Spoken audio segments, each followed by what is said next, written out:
Sinners. Rant again. Though of a different nature, I was really happy with Ryan Coogler's Sinners. I had a really great time watching it. What I'll be ranting about, now that I have something of an opportunity to, are the kinds of films which emboldened producers to invest in a project like Sinners, written and directed by Coogler, and why they are horribly overrated, mostly, and why Sinners is far better than those works, in my own opinion.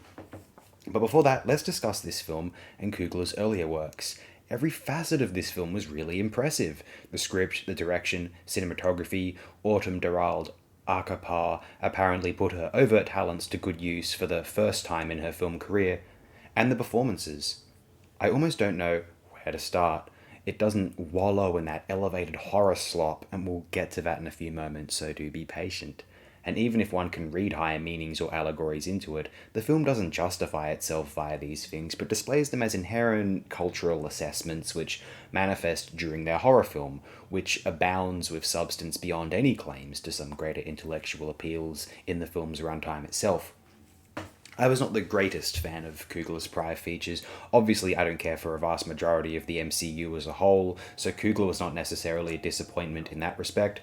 I remember liking Fruitvale Station. I viewed it around the time it was released on DVD in Australia, and whilst it demonstrates definite directorial talent and has an immensely insightful social message to share, I felt as though it was formulaic within the film festival introspective drama continuum, though of course I felt thrilled that the director and its star Michael B. Jordan would be going on to create or feature in even more enrapturing films as they developed their crafts and were granted the patronage of Hollywood producers' 7 to 9 digit budgets.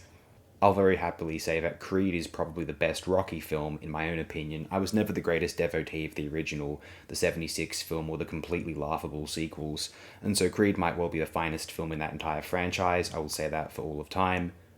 I feel now that Sinners is overtaking Creed as far and away the very best film which Coogler has composed thus far, and I'm beginning to suspect that he might be something of an assertive genius, based on him having written and directed this intensely impressive project. Okay, so let me get on to what I would positively compare Coogler's Sinners to, though it may have already been obvious to those of you viewing this piece here. I just need to step up and say this. I don't think Jordan Peele's films are very good. Excluding Us, which I did feel had warranted all the hype, the other two, Get Out and Nope, are insanely overrated pictures, and I detest that it feels at all controversial to say that. I can't help but feel like Get Out was directed for white people to boast that they enjoy it, and whilst it might mean something to Peele himself or to black audiences, I'm not going to sit here and condescend anyone by claiming that I got more out of it than I did. It just felt like a feature-length Black Mirror episode to me, and I despise Black Mirror, and so I didn't overwhelmingly appreciate Get Out. I don't even really love The Twilight Zone, no matter who is at its helm, just so we're clear. And I got little to nothing out of Nope, other than wishing that the film was about that chimpanzee going nuts on the sitcom set instead. That sounds like a creepy, more petrifying horror movie to me, but you don't want to run the risk of, well, the chimp going nuts and killing or mauling a bunch of people on a film set. That would be quite fair to say. Then Us, I thought was worth the hype. Captivating visuals, genuinely unnerving, and a sincerely impressive, thought-provoking premise, using the hacky, elevated horror mold of the 2010s on to espouse a genuinely interesting allegory, metaphor, which could quite intuitively manifest as a horror film device, and very effectively. I was on board with Us, so I know that Peele has great gifts available to him, for I'm not convinced that he is a master of horror just because one day he saw or considered a bunch of classic horror films that he liked and decided to promote and boast that he's such a horror enthusiast, like a teenager bragging and showing off a phase they're going through on Facebook or Instagram. I don't buy it, and if my criticizing Jordan Peele means that he would try to ruin my own career as a prospective wannabe filmmaker, then I'll have to just accept that. The thing is, I believe that any individual, public figure or no, beloved, narcissistic celebrity or no, can be subject to criticism, even playfully incendiary criticism, because I don't believe anyone is superior to another.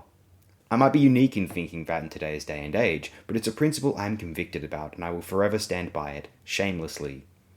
Oh, and Key was the funnier one anyway, in my opinion, playing Luther and the memorable substitute teacher. He was a fantastic comedy performer, and he was really good in that Predator movie from 2018, which I rather liked, but I like all the non-crossover Predator movies that exist, and I'm hyped for those next two as well, certainly.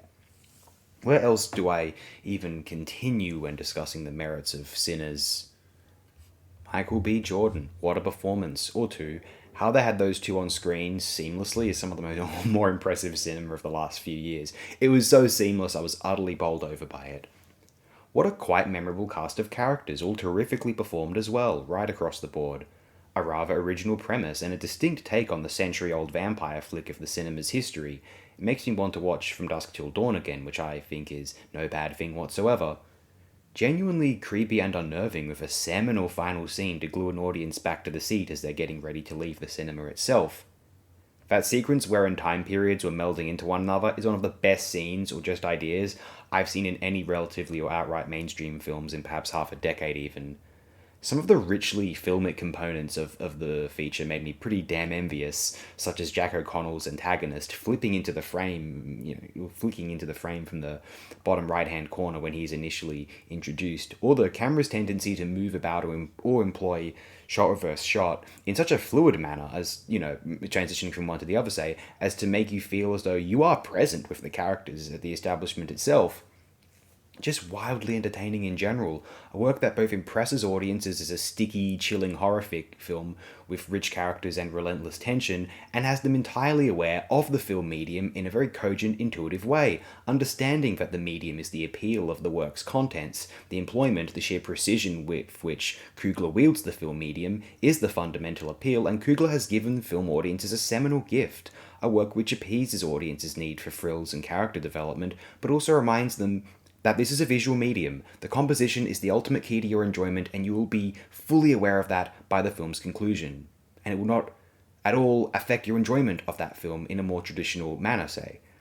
AOD really happily endorses Sinners. If you're at all inclined, go check it out. I don't think it will disappoint. I cannot wait to see what Coogler chooses to embark upon next. If you thought he was a talented director before, let Sinners transcend your current expectations of him, as he could be one of the best directors working at this moment in time in America or in any nation everywhere.